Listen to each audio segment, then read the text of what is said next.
كانوا فعلا ناس عادية من المهمشين اللي محدش بيسأل فيهم. فقالوا يعملوا ايه بقى؟ بيخططوا لسرقة دار الصك الملكية.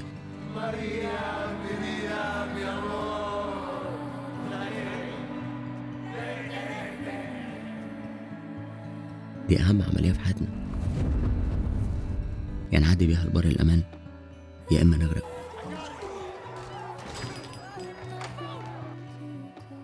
كانت أشبه بصرخات الاستغاثة في وش عالم كبير عليهم.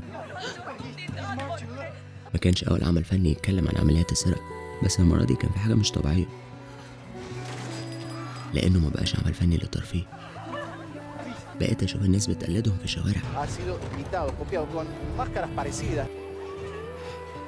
المرة دي هنلعب مع الكبار، مش هتبقى سرقة بنك وهتعدي. المرة دي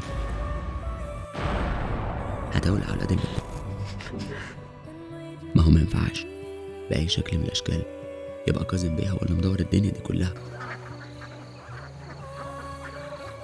يا جدعان ده غبي، فاكر إن هو صار رخاء لما يهمش الناس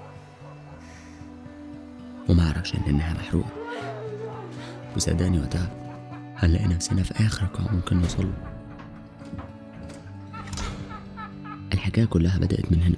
أب فقير مش قادر يوفر لابنه الدواء، مفيش فلوس ومفيش حلول، فبيقرر يسرق بنك، لكنه بياخد طلقة في قلبه وبيموت. ابنه بيشوفه وهو بيتقتل، الدنيا بتضلم. يا ترى مصير الطفل ده هيبقى ايه؟ كبر الطفل، كل اللي فات لسه عايش في قلبه، ومن هنا بتظهر أول علامات المقاومة.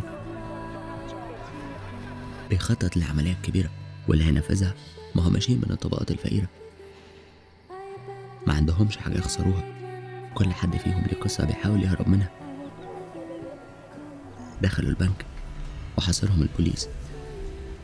الرؤية كانت ضبابية تماما. كل ما الوقت يعدي الموت كان بيقرب منه خطوة، لكن مش فارقة كتير. مهما كانت المخاطر ما زلنا متمسكين بالحياة.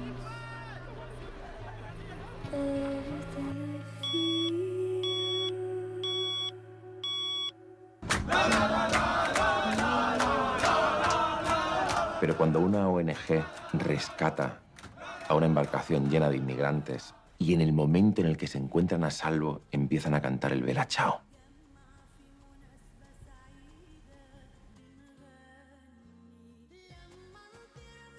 Coge el miedo de la mano y a seguir viviendo. Porque hay que vivir. Señores, hay que vivir hasta el final.